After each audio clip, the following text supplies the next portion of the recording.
샬롬, 상록수 19번째. 그동안 기천이는 장근 2달째나 누워 있었다. 병을 앓는 것이 아니라 타동에 나가서 양반 자세를 하다가 임자를 똑똑히 만나서 졸경을 쳤는데 골통이 깨어지고 가슴에 담이 들어서 꼼짝 못하고 누워서 음력 과세를 하였다. 회장이 된 첫 번 행사를 하려고 제 동네에서는 못해도 저도 돈 10원이나 기부를 한 읍내 소방조 출조식에 참여를 했다가 술이 엉망진창으로 취해서 밤중에 자전거를 끌고 오다가 신장로가에 있는 주막으로 비틀거리며 들어갔다. 계집이라면 회를 치려고 드는 기천은 그 주막 갈보의 소위 나짐이상 단골이었다. 술김에 더욱 아나 무인이 된 기천은 제가 맡아놓은 계집이라 기침도 안 하고 방문을 벌써 열었다. 허술하게 박은 돌적기가 떨어지면서 문은 덜커덕 열렸다. 방 안은 깜깜하다. 오카야. 대답이 없다. 기천은 구두를 신은 채 방으로 들어서며 성냥불을 확 켰다. 오카란 계집은 벌거벗은 몸을 불에 대인 벌레처럼 움츠려 들였는데 커다란 버선발이 이불 밖으로 쑥 비어져 나왔다. 동시에 망경을 한 듯한 기천의 눈에는 질투의 불길이 타올랐다. 누구냐? 소리를 버럭 지르며 이불을 획 벗겼다. 이놈아, 넌 누구냐? 감대가 사납게 생긴 사내는 벌떡 일어났다. 기천은 그자의 얼굴을 보고 이놈 너 용준이 아니냐? 발칙한 놈 같으니라고. 너 이놈 양반을 못 알아보고 내가 다니는 집인 줄 뻔히 알면서 이 죽일 놈 같으니.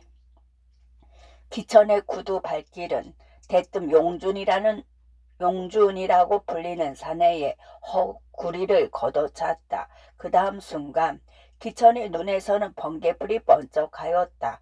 따귀를 한 대 되게 얻어맞고 정신이 악득해서 쓰러지는 것을 그 왁살스러이 생긴 사내는 요놈아, 술 파는 계집거정 다 네 계집이냐? 타동에 와서도 양반 행사를 해. 너 요놈 함부로 있다가 발길질을 하는 거야? 너 요놈 함부로 얻다가 발길질을 하는 거냐? 하고 호통을 하더니 아무튼 잘 만났다. 양반의 몸뚱이에 매가 튈 줄 아느냐? 하고 기천의 멱살을 바싹 축혀 잡고 컴컴한 마당으로 끌고 나가더니 너 요놈의 새끼, 니놈의 집 머슴살이 3년에 사경도 다 못 찾아먹고 니게 얻어맞고서 쫓겨난 데다. 어디 너 좀 견디어 봐라 하고 마른 정강이를 장작개비로 베고 바딱 잡아들여 놓고는 발뒤꿈치로 가슴을 사뭇 짓밟았다. 기천은 말 한마디 못하고 깨깨거리고 죽도록 얻어맞는 것을 계집이 버선발로 뛰어 내려가서 간신히 뜯어 말렸다. 용주은이는 3대째 강도산에 행랑살이를 하다가 언사가 불공하다고 기천에게 작대기 찜질을 당하고 쫓겨나서 그 원한을 품고 장뜩 앙심을 먹고 벼르는 판에 외다리 나무에서 호되게 걸려 들었던 것이다. 기천은 아주 초죽음이 되었다가 새벽녘에야 간신히 저희의 집으로 기어들었다. 머슴 놈에게 맞았다 기는 창피해서 취중에 자전거를 타다가 이 봉변을 당했다고 꾸며대고 산골을 개어오너라 하고 야단 법석을 하였다. 분한 생각을 하면 용준이란 놈의 배를 가르고 간을 날로 씹어도 시원치 않겠지만 창피한 소문이 날까봐 단골 버릇인 고소도 못하고 속으로만 꽁꽁 알고 있었다. 그러나 그 소문은 온 동네는커녕 읍내까지도 쫙 퍼져서 아이고 잘고 사니나 그래도 뼈다귀는 줄였던가 하고 고소해들 하는 소리를 제 귀만 듣지 못하고 있었다. 그러다가 면역소의 지휘로 음력 대보름날을 귀에 삼아 항공리 진흥회의 발회식을 열게 되었다. 낮에는 편을 갈라 윷놀이를 하게 되었는데 그때까지도 갑산이와 동화는 회관의 열쇠를 내놓지 않았다. 발회식만 할 테니 임시로 빌려달라고 기천이가 사람을 줄달아 보내도 천만의 말씀이라고 여쭤라 하고 끝끝내 버티었다. 기천이가 읍내로 장거리로 돌아다니며 우리 항공리 진흥회 회관은 미상불 다른 동네 부럽지 않게 미리 지어 놓았다고 제 손으로 짓기는 한 것처럼 생색을 뿌옇게 내는 것이 깨물어 죽이고 싶도록 얄미웠던 것이다. 집에서 형제가 가마니를 치고 있던 동혁은 틈틈이 손을 쉬고 눈을 딱 감고는 대세를 살펴보았다. 허허, 이러다간 큰일 나겠군. 양당간에 규정을 지어야지 하고는 얘 동아야 하고 아우를 넌지시 불렀다. 너 이제 그만 회관 열쇠를 내놔라. 누구한테든지 저의 주정을 굽혀서 못 쓰지만 일이란 그때그때 형편을 봐서 임시 변통을 하는 수도 있어야지. 너무 곧대로만 나가면 되려 얽히는 경우가 있느니라 하고 다일러도 동화는 머리를 끄덕이지 않는다. 넌 날더러 물론 팥죽이라고 별명을 짓지만 형도 생각하는 게 있어서 그러는 거야. 들어봐라. 입대까지는 우리 청년들 12사람만이 단합해서 일을 해오지 않았니? 한 일도 없다만. 그런데 이번에 기회가 좋으니 우리 온 동네 사람이 다 모이는 김에 우리의 운동하는 범위를 훨씬 넓혀서 한번 큼직하게 활동을 해보자꾸나. 인심이 우리한테로 쏠린 것은 정한 이치니까 결국은 우리들이 주장하는 대로 될 거 아니냐. 진흥회란 무슨 행정기관도 아니고 그저 일종의 자치기관 비슷한 게니까 웬만한 일은 우리 손으로 다 할 수가 있단 말이다. 아무튼 강기천이 한 사람을 상대로 끝까지 다투는 동안에 동네 일은 아무것도 안 되고 그 애를 써서 지은 회관도 우리 맘대로 쓰지를 못하니 실상은 우리의 손해지 뭐냐. 그러니 모든 걸 형한테 맡기고 문을 열어놔라. 잘 질 줄을 아는 사람이라야 이길 줄도 안단다 하고 진심으로 권하였다. 동화는 그제야 마하지 못해서 난 뭘로 형님 거정 아마 마음이 변했나 보 하고 갑산이와 번차례로 자고 다니던 열쇠를 끌어서 기직 바닥에다가 퉁명스러이 던졌다. 그 저녁 때에야 회관 문은 열렸다. 연합진흥회장인 면장과 면협 의원들과 주재소에서 부장이 나오고 금융조합 이사며 근처의 이른바 유력자들이 상좌에 버티고 앉았다. 항공리에 거주하는 백성들은 매 호에 한 사람씩 호주가 참석을 하게 되었는데 상투는 거의 다 잘랐지만 색 옷을 장려한다고 면석이들이 장거리나 신장로에 흰 옷 입은 사람만 보면 잉크나 먹물을 껴안기 때문에 미처 흰 두루마기에 물감을 들여입지 못한 사람은 핑곗김에 나오지를 않았다. 그래도 내 대동의 큰 회합이니만큼 회관이 빽빽하게 들어찼다. 기천이는 맨 나중에 단장을 짚고 귀염귀염 올라왔다. 그 푼더분하게 못생긴 얼굴은 노란 꽃이 피었는데 머슴에게 얻어맞은 자리가 몸을 움직이는 대로 결리는지 몇 발자국 걷다가는 가슴에다 손을 대고 안간 힘을 쓰며 낙태한 고양이 상을 한다. 그러면서도 면장과 기타 공직자에게 최경례를 하듯이 허리를 굽히는 것은 물론 동민들이 인사를 하면 전에 없이 은근하게 답례를 하고 그 중에도 말마디나 할 만한 사람에게는 약구준 쭈빠까지 던진다. 기천이가 맨 앞줄에 가 앉자 구석에 한 덩이로 뭉쳐앉은 회원들의 눈은 빛났다. 기천의 사촌인 구장이 개회사를 하고 면장이 일어서서 진흥회의 필요와 역사와 또는 사명을 거의 1시간 동안이나 늘어놓은 뒤에 순서를 따라 회장을 선거하는 데 이르렀다.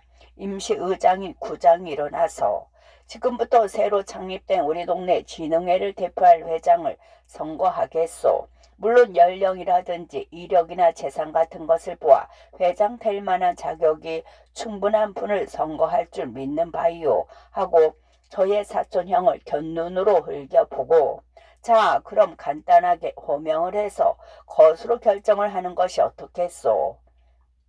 하고 동민에게 형식적으로 묻는다. 그러나 농우회의 회원들 밖에는 호명이라든지 거수라든지 하는 말조차 못 알아듣고서 어리둥절하는 사람이 대반이다. 좀 시간은 걸리지만 신중히 선고할 필요가 있으니 무기병으로 투표를 합시다. 하고 동혁이가 일어서며 반대를 하는 동시에 동의를 하였다. 찬성이요, 찬성이요. 소리가 이 구석 저 구석에서 일어났다. 구장이 기천의 이름을 부르고 찬성하는 사람은 손을 들라고 하면 기천의 면전이라. 속으로는 마땅치 않으면서도 면에 못 이겨 남의 뒤를 따라 손을 들게 될 것을 상상한 까닭이다. 동혁이 자신은 결코 경쟁자는 아니면서도 정말 민심이 어느 편으로 돌아가나 그것을 참고로 보려는 것이었다. 또는 기천이가 전례 없이 정초라고 동리에 모모한 사람을 불러다가 코드를 골토로 술을 먹였고 이러한 수단까지 쓴 것을 알고 있기 때문이다.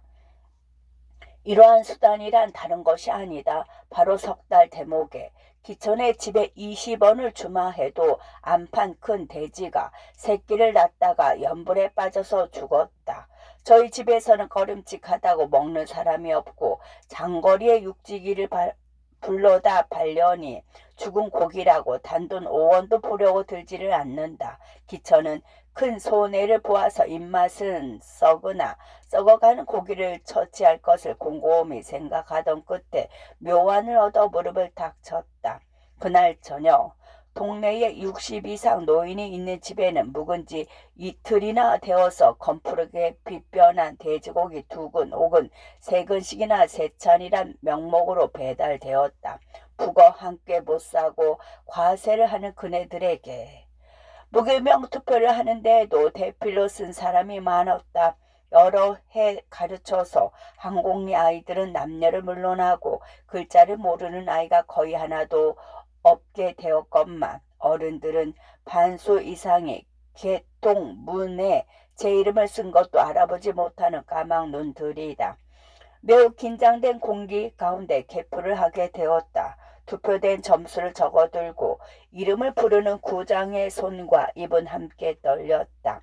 강기천씨 67점. 숨도 여물을 썰고 앉았던 기천의 얼굴에는 남의 눈에 띄지 않을 만큼 안심의 미소가 살짝 지나갔다.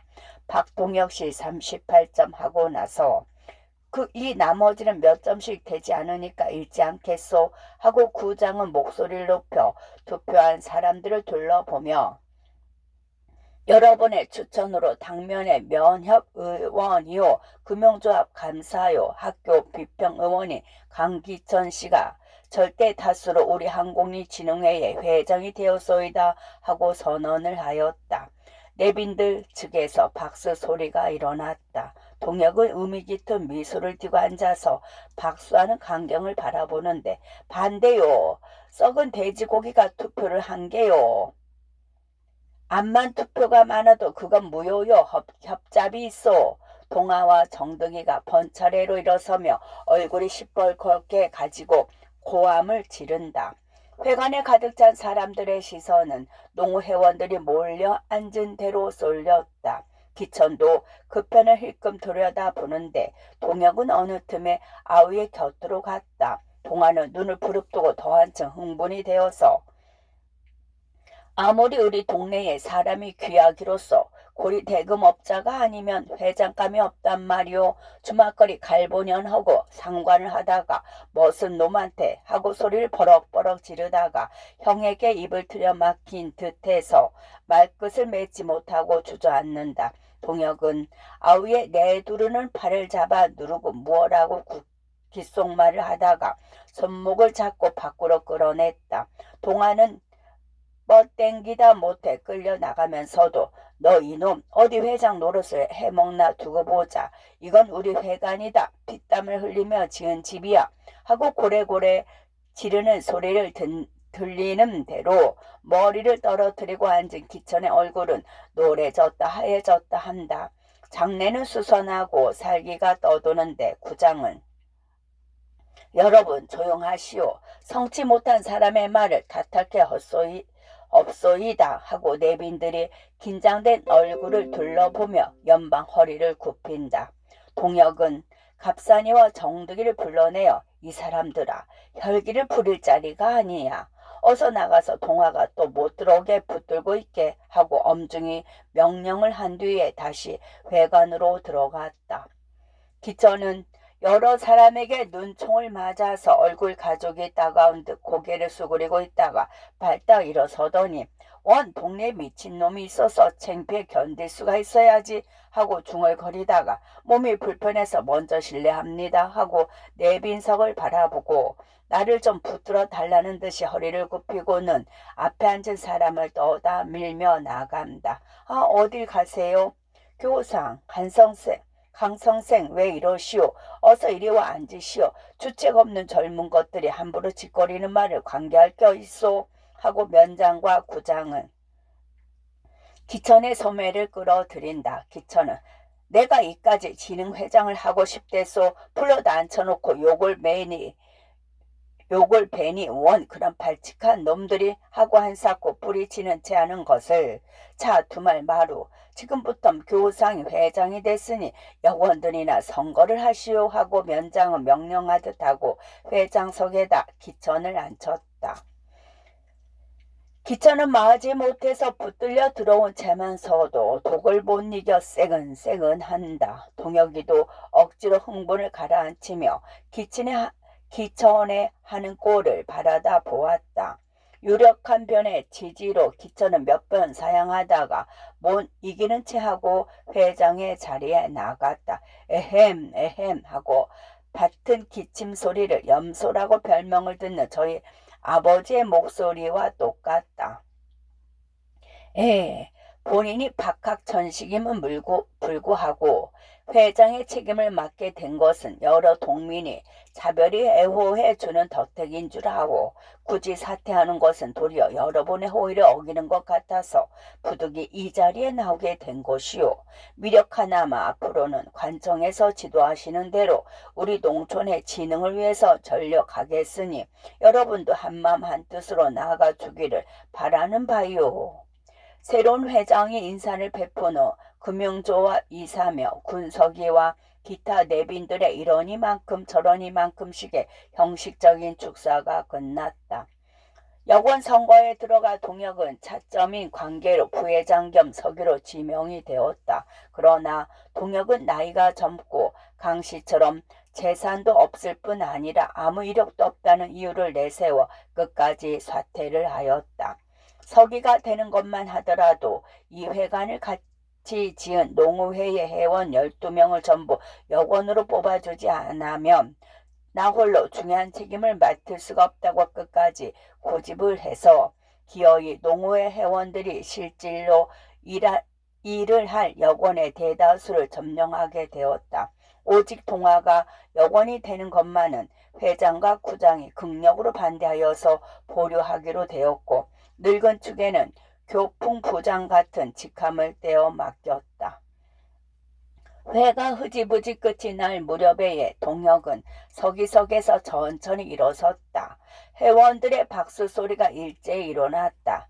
대동의 여러분이 한자리에 모이신 기회에 잠시 몇 마디 여쭈어두고 싶은 말씀이 있습니다. 우렁찬 목소리와 위풍이 있는 동작에 장내는 물을 끼얹은 듯이 조용하여 해졌다. 그의 곁에 쪼그리고 앉은 기천이의 존재가 납작해질 만큼이나 동혁의 윤곽은 큼직하였다. 우리 동네에는 오늘부터 진흥회라는 것이 생겼고 강기천 씨와 같은 유력하신 분이 회장이 되신 것은 피차에 경축할 만한 일이겠습니다. 저 역시 부회장 겸 서기라는 책임을 지게 되어서 두 어깨가 무거운 것을 느끼는 동시에 여러분께서는 과거의 오랜 역사를 가진 농우회를 사랑하신 터이니까 앞으로도 더욱 편달해 주시기를 바랍니다. 하고 여러 사람의 앞으로 한 걸음 다가서며 그 검붉은 얼굴이 매우 긴장해진다. 내빈들은 물론 기천이도 동혁의 입에서 무슨 말이 떨어질지 몰라서 노랑 수염을 베베 꼬아 올리며 눈만 깜빡깜빡하고 앉았다. 동혁은 여러 사람의 주목을 한 몸에 받으며 여러분은 우리 동네에도 진흥회가 생긴 까닭과 진흥회란 무엇을 하는 기관이라는 것은 위원장께서 자세히 설명하신 것을 들으셨으니까 잘 아실 줄 압니다. 그러나 남이 시키는 대로 덮어놓고 복종하는 것보다 우리들의 일은 다른 사람의 손을 빌지 말고 자발적으로 해야만 합니다. 이것이 진정한 의미의 자력갱생입니다. 그러려면 우리 농촌에서 가장 배단이 많은 습관과 우리의 생활이 이다지도 빈곤하게 된 까닭이 도대체 어디에 있나 하는 것을 냉정하게 생각해보고 그것이 그런 줄 깨닫고 그 원인을 밝힌 다음에는 즉시 악습을 타파하고 나쁜 일 밑둥부터 뜯어 고치기 위해서 용기를 내어야 합니다. 누가 무엇이라든지 용단성 있게 싸워 나가야만 비로소 우리 앞길에 광명이 비칠 것입니다. 그러면 우리의 농촌이 줄잡아 말씀하면 우리 한곡리가 무엇 때문에 이렇게 가난한가? 손톱 발톱을 달려가며 죽도록 일을 해도 우리의 살림살이가 왜 이다지 구차한가? 여러분은 그 까닭이 어디 있는 줄 아십니까? 하고 대답을 기다리는 듯이 장내를 둘러보더니 그 까닭은 여러 가지가 있습니다. 그러나 가장 큰 까닭은 이 자리에서 말씀하기가 거북한 사정이 있어서 저부터도 가려운 데를 벗은 등 위로 붓는 것 같은 느낌이 없지 않습니다마는 가장 직접적으로 우리네 같이 없는 사람들의 피를 빨아가는 것이 무엇인 줄 아십니까? 하고 잠시 말을 멈추었다가 첫째는 고리대금 업자입니다.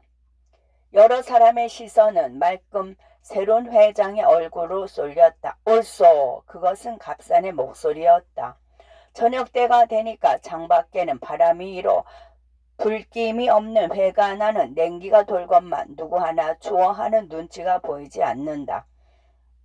동혁은 신중히 말을 이어 고리대금 업자의 발호와 간교한 착취 수단으로 말미암아 빈민들의 고열이 얼마나 빨리 오고 있나 하는 것을 숫자를 들어가며 폭로하고 앞으로 진흥의 회원은 과거에 중변으로 쓴 돈도 금융조합에서 놓는 저리 이상으로 갚지 말고 더구나 회의 책임자로는 절대로 돈놀이를 해먹지 못할 것을 이 자리에서 맹세하고 또 실행해야 합니다. 하고 부르짖은 다음 목소리를 떨어뜨리더니 오늘 회장이 되신 강기천 씨는 우리 농후회원들이 진 여러 해 묵은 빚을 별일을 한 푼도 받지 않으시고 깨끗이 탕감해 주셨습니다. 하고 증서를 내보이면서 이번 기회에 이 갸륵한 저사를 여러분께서도 칭송하실 줄 아는 동시에 강기천 씨는 이번에 진흥회장이 되신 기념으로 여러분의 채권까지도 모조리 포기하실 줄 믿고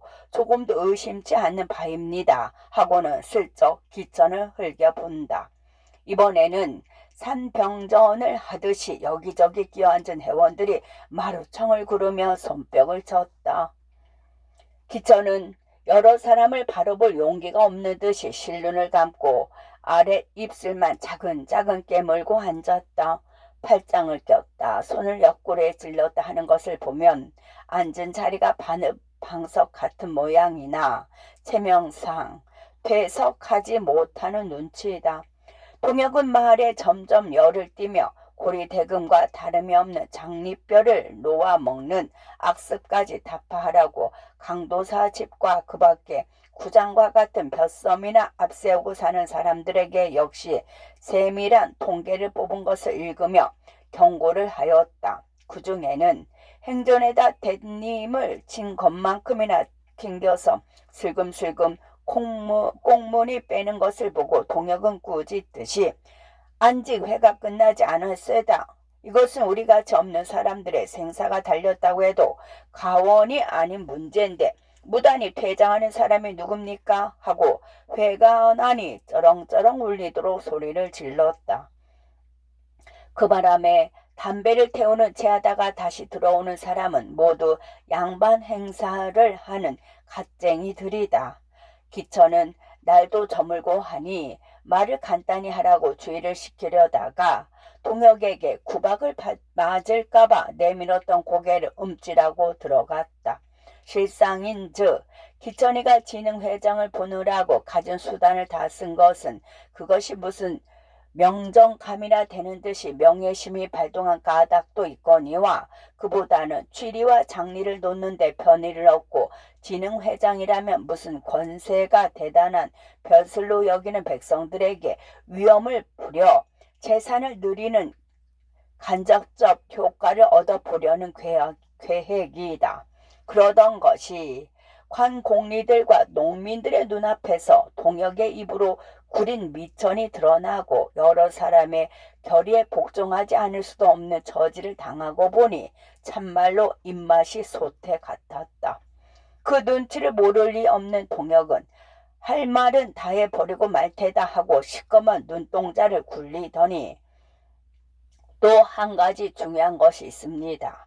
우리가 아무리 빚을 지고 장리볕을 얻어먹지 않게 된데도 지금처럼 논 한마지기도 제 것이 없어 가지고는 도저히 먹고 살 도리가 없습니다. 아무리 농사를 개량한데도 지주와 반타작을 해가지고는 암만 해도 생계를 세울 수가 없지 않습니까? 논지령이라는 것이 생겨서 함부로 소작권을 이동하지 못하게는 됐지만 지금 같아서는 지주들이 얼마든지 역용을 할 수가 있게 된 것입니다. 우리 동네만 해도 농지령이 실시된 뒤에 소작쟁이의 건수가 불과 5개월 동안에 천여 건이나 되는 것을 보아 짐작할 수가 있지 않습니까?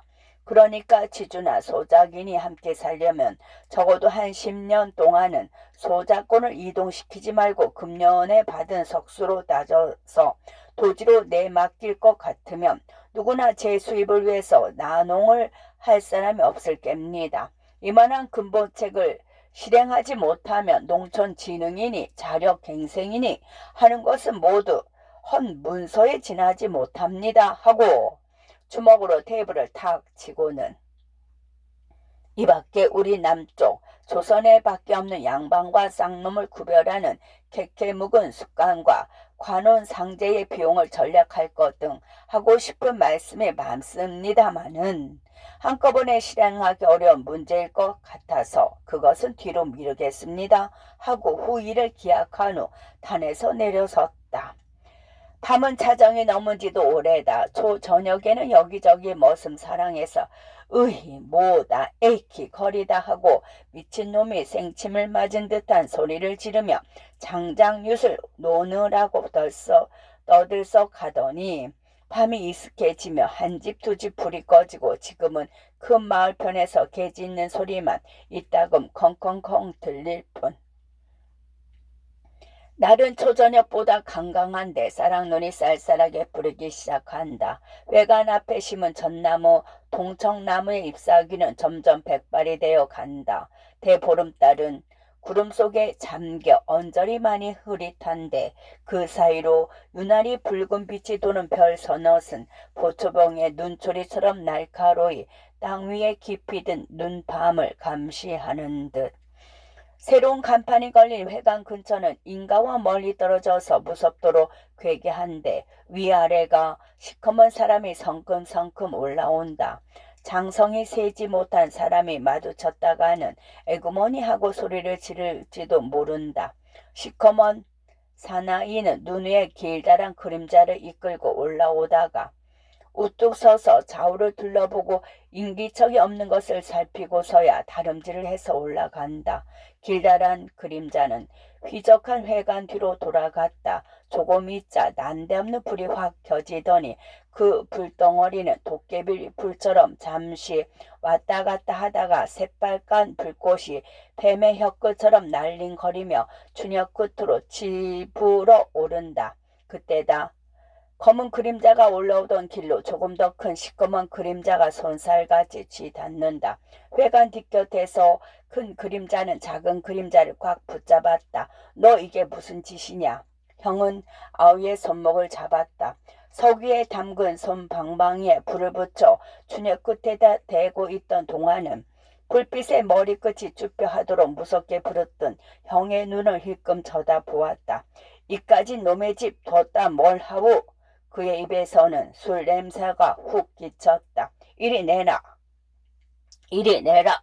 동혁은 아우의 손을 비틀어 손방망이를 꿰어든 작대기를 빼앗아 던지더니 눈 바닥에다 짓밟아 껐다. 그리고는 아우를 꾸짖을 사이도 없이 철봉을 하듯 몸을 솟구쳐 장틈을 붙잡고 지붕으로 올라가려다가 추녀 끝이 잡히지 않으니까 다시 쿵 하고 뛰어내려서 굴뚝으로 발돋움을 하고 지붕 위로 올라가더니 예, 흙이라도 끼얹어라 어서.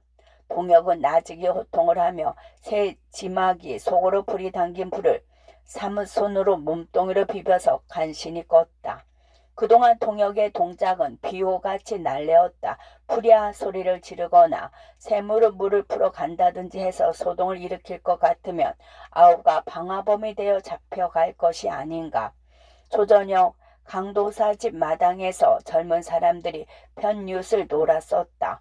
기천이가 새로 선거된 임원들을 불러 저녁을 먹이는데 동화가 술이 취해가지고 달려들었다. 어째서 나 하나만 따 돌리느냐 너희 놈들부터 의리부동한 놈들이다 하고는 작대기를 들고 회원들을 닥치는 대로 두들겨 패고 너 이놈 강기천이 나오너라.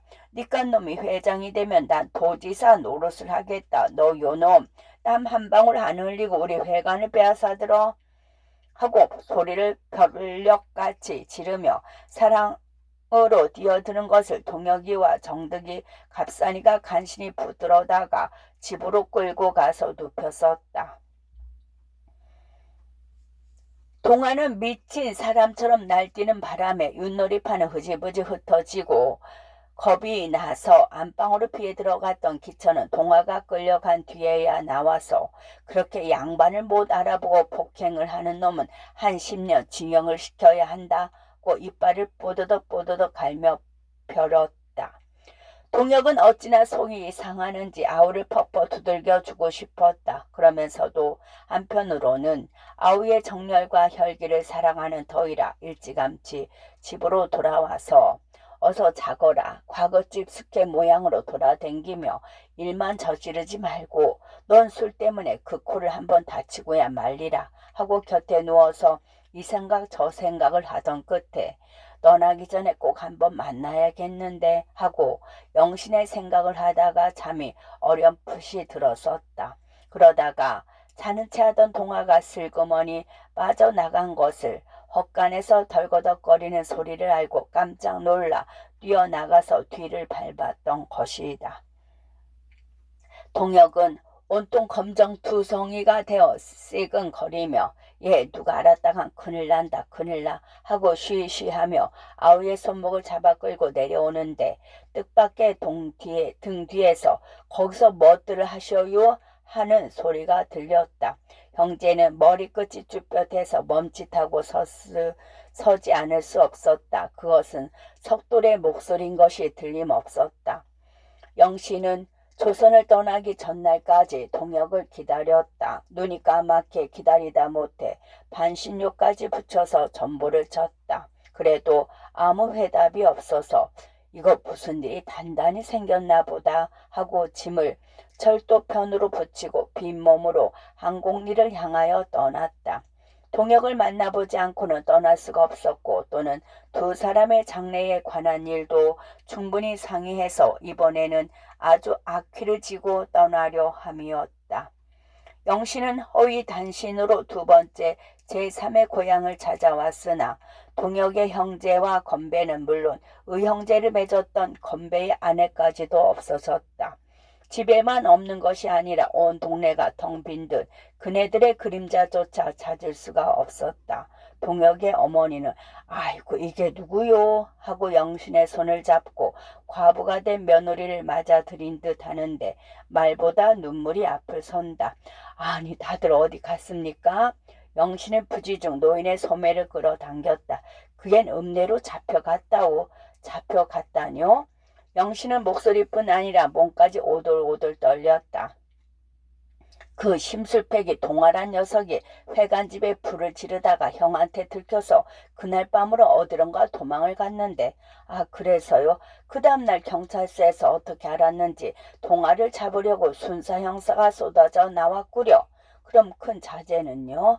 그엔 상관도 없는 일인데 형제가 뭐 공부를 했다나 그러고 조련지를 하다 못해서 동아가 도망간 데를 넌 알 테니 바른 대로 되라고 딱딱거리니까 모르는 거 모른다 하지 거짓말은 할 수 없다고 막 벗대던 끝에 어머니의 눈에서는 눈물이 쉴 새 없이 질끔질끔 흘러내린다. 그러면서 아이고 춘대 방으로나 들어갑시다 하고 영신을 끌어들이고는 한 말을 대하고 하면서 아이고 이젠 자식이 둘 다 한꺼번에 없어졌구려. 영감마저 동혁이 밥이나 사들여 보낸다고 읍내로 쫓아가셔서 하고는 싸늘한 자리 위에 가 엎어진다. 그동안 혼자서 곡기도 끊고 며칠 밤을 울며 밝힌 모양이다.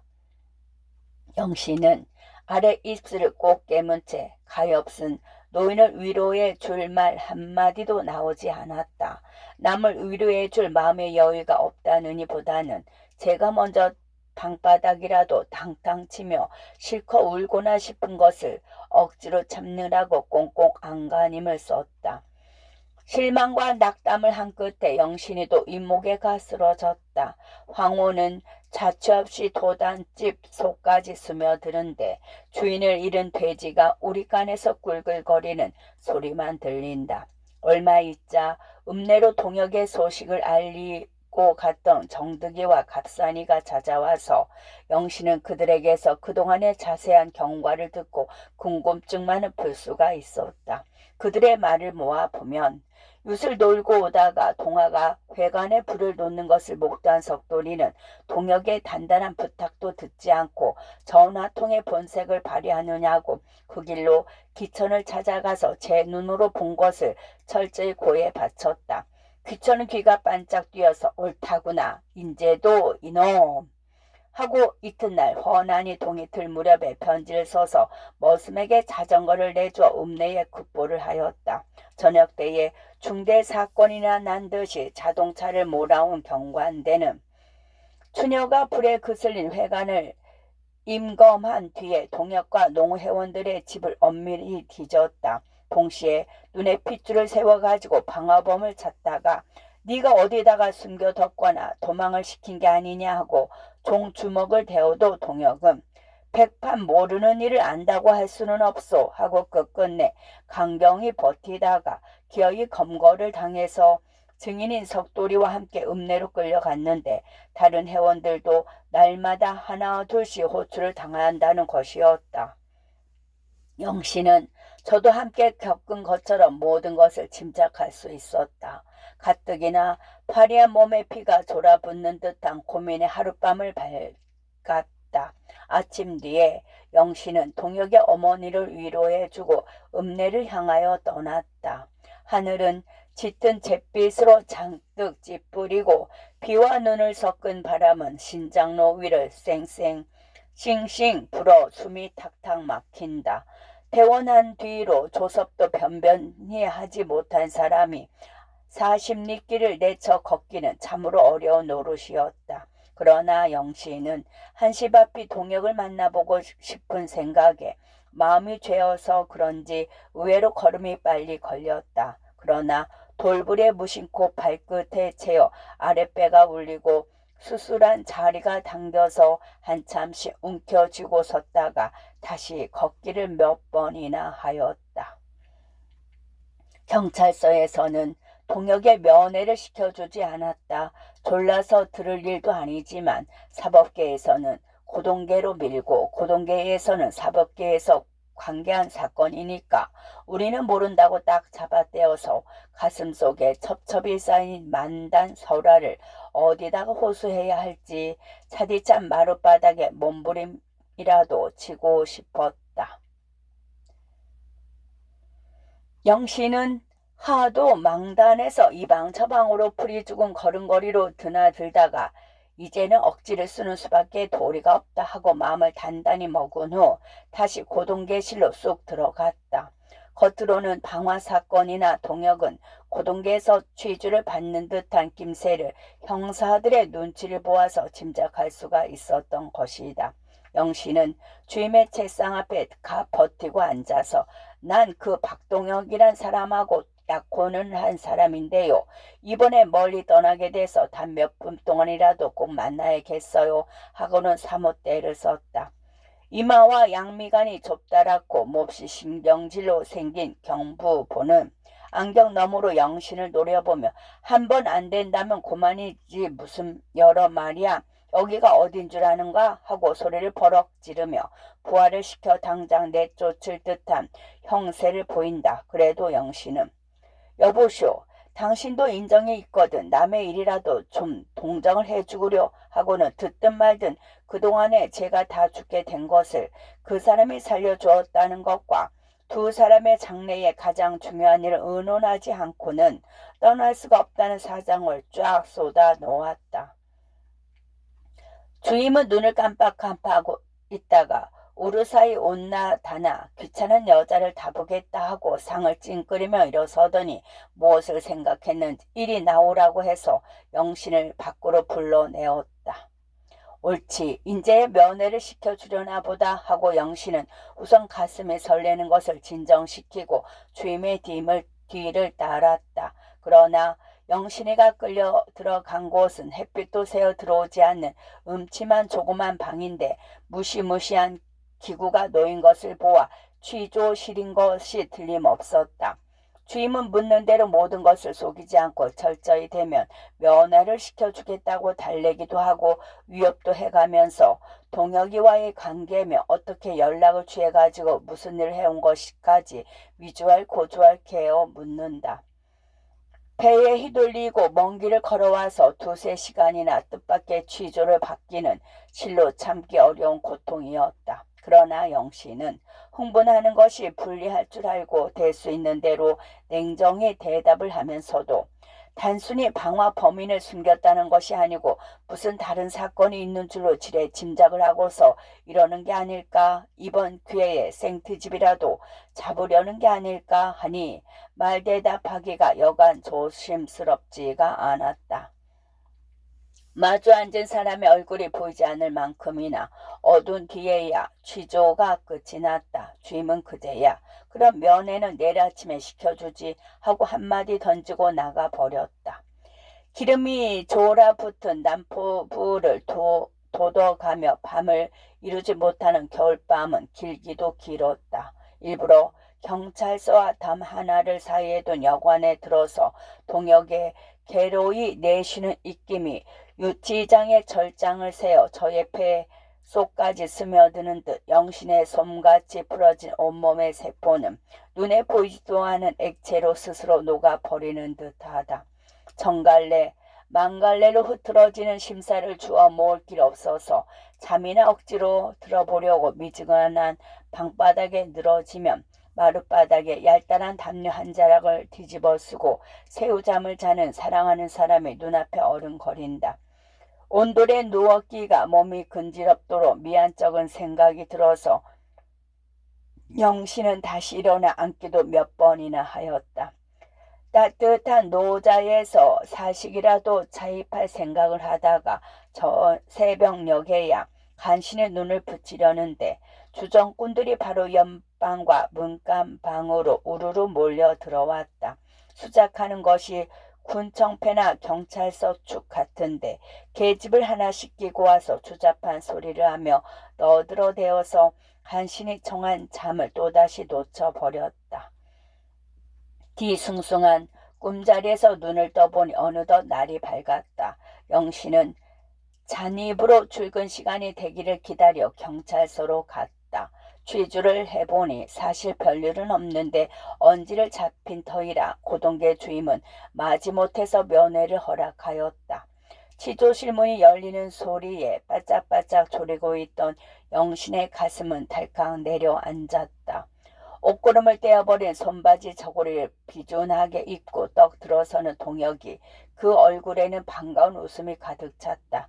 내 오실 줄 알았지요. 어쩌냐 꿈에 하고 달려들어 악수를 하려다가 곁에 붙어선 형사를 흘낏 보고는 물러섰다. 영신은 너무 반가워서 말문이 꽉 막힌 듯 눈물이 핑 돌아가지고 입술만 떠는 것을 보고 동혁은 영신씨 같은 여자도 이런 자리에서 눈물을 보이나요? 하고 너그러이 웃는 입모습으로 나무라듯 한다. 동혁의 태연 자약한 태도와 얼굴빛을 보아 가장 염려했던 일은 당하지 않은 줄 알고 영신은 얼마나 고생이 되세요? 하고 그제야 떨리는 목소리로 입을 열었다. 고생이랄 게 있나요? 아무것도 듣고 보질 않았으니까 되레 편한데요. 조용히 생각할 기회도 얻었고요. 하고는 영신의 아래 위를 훑어본다. 아직도 건강이 전만하려면 멀었는데 또 무리를 하셨군요. 그런데 언제 떠나세요? 떠나기 전에 뵙고 가려고 왔다가 항공에서 하룻밤을 자고 왔는데 차마 나 혼자 어떻게. 천만에 내 걱정은 좀도 하지 말고 오늘이라도 떠나세요. 공부는 둘째 문제고 우선 정량을 하실 필요가 있으니까 당분간 청소꾼을 떠나실 수밖에 없지요. 그러면 자연 기분이 전환도 될 수 있을 테니까요. 어디서든지 그저 건강에만 힘을 써 주세요. 우리의 장래일은 나간 뒤에 의논합시다. 그 일이 급하겠어요. 그저 속이 나오기만 빌지요.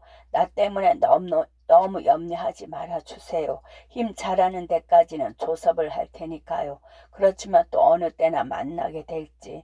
영신은 고개를 돌리며 입술을 깨문다. 사실 아무 일도 없어요. 하지만 동화가 어디로 간 걸 알 때까지는 나가지 못할 것 같으니까 좀 오래 걸릴 것도 같아요. 아무튼 나가는 대로 그 전보를 치지요. 그때까지 맘 놓고 기다려 주세요 하면서도 동혁은 여전히 참기 어려운 마음속의 고민을 웃음으로 싸서 보이려고 애를 쓴다. 그럼 나오신 뒤엔 어디서 만날까요? 살아생전 다시는 만나보지 못할 것처럼 영신의 표정은 전에 없이 애련하다. 우리 일터에서 만나죠. 항공야구 석골하고 합병을 해놓고서 실컷 많건 만납시다 하는데 동혁은 등을 밀리웠다. 형사가 잠깐 돌아선 사이에 동혁은 영신의 손을 덥석 잡았다. 두 사람의 혈관이 아주 얽혀서 떨리는 듯한 악수의 순간 손이 이렇게 차서 동혁은 입속으로 부르짖고 다시 한번 가냘퍼진 영신의 손을 으스러지도록 쥐고 흔들다가 두 번째 등을 밀려서 그 손을 뿌리채며 획 돌아섰다. 유치장으로 통한 복도의 콘크리트 바닥에 영신의 눈물이 방울방울 떨어져서 돈장만큼씩 번졌다. 끝.